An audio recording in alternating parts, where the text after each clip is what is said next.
Oi gente, tudo bem com vocês? Então, hoje eu tô aqui com mais um vídeo de livros e dessa vez eu vim falar sobre as 7 maiores divas do século XX, que é um livro que fala sobre 7 divas que, tipo, ficaram famosas no século XX, sabe? E daí tem aqui o nome delas. E dentre essas 7, eu vou falar um pouco sobre 3, mas eu não vou citar o final, porque se vocês quiserem saber do final, vocês vão ter que pesquisar ou ler o livro, ok? Eu vou primeiro mostrar um pouco de como é o livro, qual o design dele, e depois falar sobre as 3 que eu mais gostei. Bom, a capa ela é assim, e atrás é assim. Quando você abre, ele fica assim. Que é um estilo meio que, sabe, século XX, essas coisas todas. Então, e o nome do livro é Divas Abandonadas. Aí, a entrada de cada uma das divas é assim. E começando pela Lady Di aqui no caso. Aí tem a ilustração, aqui o nome, e ela é assim toda pretinha mesmo. E aí, nessa primeira folha, aqui vem algumas informações básicas. Enquanto aqui começa um texto. Pode começar falando da vida da diva ou então do romance dela, sabe? Isso se repete nas 7 próximas. Tá vendo? Silver Flat, todas as outras. No final de cada uma das histórias, ainda tem esse negócio aqui, que são tipo, 10 curiosidades. Só que em algumas, em vez de curiosidade, vem tipo poema, que não é o caso. Que é o caso da Silver Flat. Mas enfim, vem umas curiosidadezinhas. E nesse tom meio que de oncinha, sabe? Super bonitinho. No final, fala sobre a autora do livro. Então, o livro é basicamente assim. E hoje eu vou falar sobre 3, que foram as minhas preferidas. Que foi Lady Di, Silver Plath e Tina Turner. Então, bom, a história da Lady Di começa assim. Você falou sobre a separação dos pais dela, que os pais da Lady Di, eles se separaram quando ela era nova. Porque a mãe dela tava traindo o pai dela com carinha. E quando o pai dela descobriu, ele expulsou a mãe dela de casa. Aí ele ficou com as três filhas? Ou eram 2? Eu não lembro direito. Ele ficou com as filhas, que no caso é a Lady Di, que eu lembro, e a irmã mais velha dela. Nesse meio tempo que ela se era afastada da mãe, o pai acabou se relacionando com outra mulher. Só que ele não contou nada pras filhas. Tanto que elas só souberam depois que ele se casou. E isso acabou interferindo um pouco na vida da Lady Di. Quando a Lady Di e o Charles eles se conheceram, o Charles estava namorando a irmã dela. E na real, naquela época, a Lady Di era bem nova e o Charles era bem mais velho que ela. Tanto que ele não via nada demais nela. No livro até cita que naquela época ela era uma menina feia e gorda. E por isso não tinha como ele olhar pra ela, sabe? Nada a ver, mas enfim. Entre os relacionamentos do Charles, ele acabou se relacionando com a namorada do melhor amigo dele, que aqui se chama Camila. Ela acabou se tornando uma espécie de amante dele, apesar dele não ficar com nenhuma outra garota, porque eles se relacionaram até um determinado tempo. Ela voltar com o amigo dele, e esse amigo dele e ela se casaram. Só que eles continuaram se envolvendo, de forma que ele era amante dela nesse caso. E ele ainda assim ficava com outras garotas. Só que para se casar com essas garotas, ele tinha que ter a aprovação de Camila. E uma dessas garotas que conseguiu essa aprovação foi a Lady Di, por isso que eles acabaram se casando. O Charles, no início, ele gostava dela sim, porém, né, Camila era bem mais importante para ele. Depois de casado, a Diana acaba descobrindo das traições de Charles e ela tentou afastar ele da Camila, só que isso não deu muito certo porque ele era muito apegado a ela, tanto que ele só chegou a se afastar depois do nascimento do primeiro filho. E ele se afastou por pouquíssimo tempo. Eu lembro que no livro até fala que a Lady Di, ela ficou muito contente por ele ter se afastado da Camila. Então, durante o casamento, a Lady Di ela acabou desenvolvendo bulimia por causa de um comentário maldoso que o príncipe Charles fez. Bom, pelo menos alguns asseguram que foi por conta disso, apesar de que outros simplesmente falam que foi por conta do estresse que ela estava passando naquele momento. Basicamente, ele teve uma noite que ele botou a mão em volta da cintura dela e disse: "Você está ficando gordinha." E depois disso ela começou a ficar estressada, começou a vomitar e essas coisas todas. Daí ela teve o seu primeiro filho, que é o William. E ele veio basicamente para poder resolver as confusões do casal, sabe? Só que durante a gravidez teve muitas complicações, porque a Diana, ela estava passando por sérios problemas psicológicos, ela estava sofrendo de bulimia e depressão, e numa dessas vezes ela ameaçou se suicidar na frente do príncipe Charles, e ele simplesmente ligou foda-se, sabe? Então ela se atirou do alto de uma escada e o Charles, ele ficou tipo só olhando, sabe? E quem veio socorrer ela foi a Rainha Elizabeth, que levou ela pro hospital e tal. E depois disso ela acabou tendo que se tratar e fazer várias coisas pra não ter mais complicações. O príncipe Charles acabou se afastando da Camila e aí a vida parecia estar dando certo pra Lady Di, até que ela engravidou de novo. Mas eu vou parar por aqui. Se vocês gostarem da história, vocês podem pesquisar na internet ou vocês podem ler o livro, porque ele é simplesmente maravilhoso. A próxima diva que eu vou falar aqui é a Sylvia Plath. A Sylvia Plath, ela foi uma escritora. No livro fala que desde pequena ela sempre amou, ela sempre se envolveu com palavras, artes.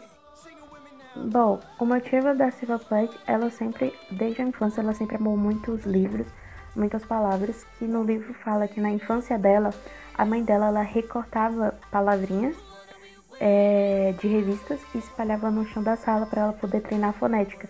E por conta disso, ela se tornou uma criança muito precoce, porque ela foi aprendendo as coisas muito mais cedo do que as outras crianças. Isso impressionava a todos, de forma que ela se desenvolveu na literatura, na arte e mais alguma coisa que agora eu não lembro, mas eu vou falar lá na frente. Enfim, ela era muito boa na escola, na literatura e na arte. Quando ela foi crescendo, ela foi escrevendo seus poemas, até que ela começou a enviar para os jornais, só que a maioria recusava, e isso acabou desenvolvendo um sentimento meio que de angústia, porque ela era muito perfeccionista. E ela queria que os poemas dela fossem publicados para ela poder se sentir importante. O seu primeiro poema publicado foi numa sessão infantil no jornal, porque ela tinha 8 anos na época, e ele se chamava Poem, que é poema em inglês. Basicamente, na infância dela, ela foi precoce em quase tudo, literalmente tudo, tanto na vida acadêmica quanto na vida pessoal e amorosa. Ela sempre teve uma grande curiosidade em relação à vida sexual, tanto que ela se indagava toda vez porque era mais difícil da mulher entrar nessa do que o homem, porque para ela o homem tinha menos regras do que para a mulher. Com o passar do tempo, ela acabava se cobrando muito e ela desenvolveu a depressão que eu tinha citado, por causa dessa cobrança. Sempre que algum jornal não aceitava os seus poemas, ela se afundava mais em tristeza. Tanto que teve uma vez que ela tentou suicídio, porque ela não estava conseguindo dormir a noite direito, e a mãe dela comprou uns remédios, 50 remédios. Aí ele deu 2 pra Silvia e deixou ela lá dormindo. Só que ela não dormiu. Na verdade, ela pegou esses remédios, foi para baixo do porão, e nesse porão ela bebeu todos os remédios e acabou, não todos, ela bebeu metade e acabou desmaiando ali. Aí depois, quando a mãe dela chegou, viu que tinha uma carta meio que de despedida, a mãe dela ficou preocupada. Um dia depois, todo mundo da cidade estava sabendo, estava procurando pela Silvia e tal, e não estava achando. Aí até que um dia, eu acho que foi a avó ou o irmão dela, agora eu não lembro direito, eles ouviram um grunhido vindo do porão. E quando eles foram lá, acharam ela tinha vomitado todos os medicamentos e foi por isso que ela não morreu. E ela estava com um corte no rosto que formaria uma cicatriz futuramente.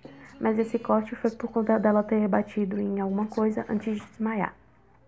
Bom, Silvia acabou conhecendo o Ted, que é o seu futuro marido, através de amigos em comuns que ele tinha. E nisso eles acabaram se aproximando, tanto que ela foi pro apartamento dele logo depois.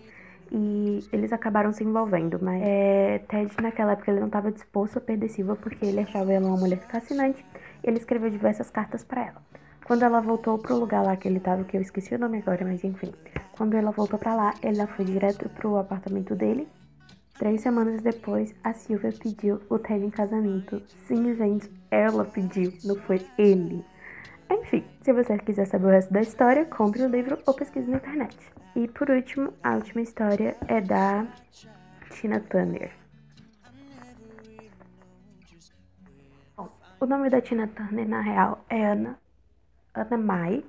E na infância ela foi abandonada pelos pais dela. que viajaram para outra cidade para ver se conseguiam condições melhores, o que não conseguiram. Aí ela foi separada da irmã dela. A irmã dela ela ficou com os avós que eram mais liberais, enquanto a Tina Turner ela ficou com avós mais rigorosos, religiosos e essas coisas. E eles forçavam ela a ir para a igreja. A igreja em si não agradava a Tina Turner. Ela gostava mesmo era do coral e de poder cantar. Tanto que ela surpreendia com a voz dela. E mesmo depois, quando os pais dela retornaram para casa e ela foi morar com eles, ela continuou frequentando a igreja. Quando ela estava bem novinha, ela acabou sendo convidada para o coral, sendo que ela era a mais nova do coral, porque a maioria eram adolescentes e ela ainda era uma criança. Então, meio que desde novinha, ela sempre surpreendeu com a voz potente que ela tinha. Quando ela e a irmã dela ficaram adolescentes, elas foram morar com a prima dela. Foi através da prima dela que a Tina Turner aprendeu conhecimento sobre a vida, se é que vocês me entendem. Nisso, a mãe dela foi morar na cidade, os pais dela acho que estavam separados ou algo do tipo, e a mãe dela foi morar na cidade. Então, nessa época, a irmã dela, mais velha, com 19 anos, ela tava namorando um dos bateristas, o Ike Turner, da banda do Ike Turner. E, tipo, quando ela conheceu sobre essa banda, ela se apaixonou e ela ficou muito louca atrás do Ike e da banda dele, porque ela achava as músicas deles muito boas, tanto que ela aprendeu todas as músicas. E ela queria poder tocar no show, porque às vezes eles pediam participações especiais de algumas garotas pra subir ao palco e cantar com eles. E ela tinha esse sonho de poder subir. Só que eles nunca convidaram ela, sabe? Aí um dia ela pegou e eles estavam meio que dando uma pausa assim no meio do show. E ele tava lá testando a guitarra. Quando ela subiu no palco e começou a cantar. Quando o Ike ouviu a voz dela, ele determinou. Ele falou tipo assim, ela precisa ser a minha vocalista, sabe? E aí ela acabou entrando pra banda também. Um tempo depois, ela acabou namorando um baixista, de quem ela ficou grávida. E porém o baixista, ele não queria assumir o filho, porque ele não queria uma mulher e muito menos um filho. Ele acabou saindo da banda e ela da casa da banda também. Ela acabou indo morar com a mãe, porque a namorada do Ike, naquela época, tava com muitos ciúmes dela, porque achava que o filho era do Ike. Porque nessa época, ela e o Ike tinham uma amizade muito forte e a namorada dele desconfiava de alguma coisa. Nesse meio tempo, quando ela foi pra lá, antes dela ir pra lá, quer dizer, a namorada dele pegou uma arma e apontou pra cabeça dela, falando, tipo, ameaçando ela. E quando a namorada dele descobriu que, na verdade, o filho era do baixista que tinha ido embora, ela acabou atirando na própria barriga. Ela não sofreu nenhum dano, ela teve o filho do Ike, inclusive, porque ela estava grávida nessa época, a namorada do Ike, e não a Tina. A Tina também estava, mas, né, não foi ela que atirou na barriga. Ela atirou na barriga, mas ficou tudo bem. Aí a Tina, ela voltou pra casa da mãe dela, onde ela teve o bebê, e depois de um tempo ela acabou voltando pra casa da banda, que era uma casa que o Ike tinha alugado pra toda a banda poder ficar. E aí a namorada dele já não tava mais com tantos ciúmes, porque eles tinham um filho agora e tal.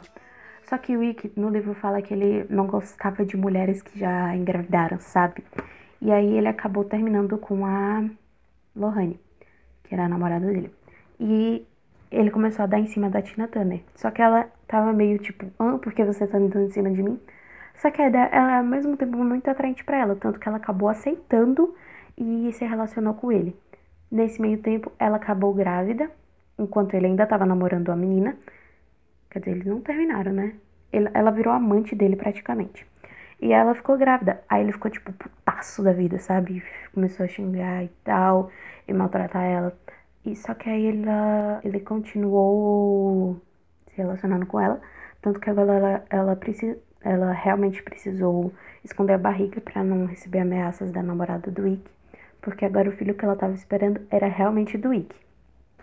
Se você quiser saber como termina essa história, leia o livro ou pesquise na internet. Esse foi o vídeo, eu espero que vocês tenham gostado. Se vocês gostarem, se inscreva aqui no canal. E logo logo vai ter mais resenha ou qualquer outro tipo de vídeo que vier à mente. Então, é isso.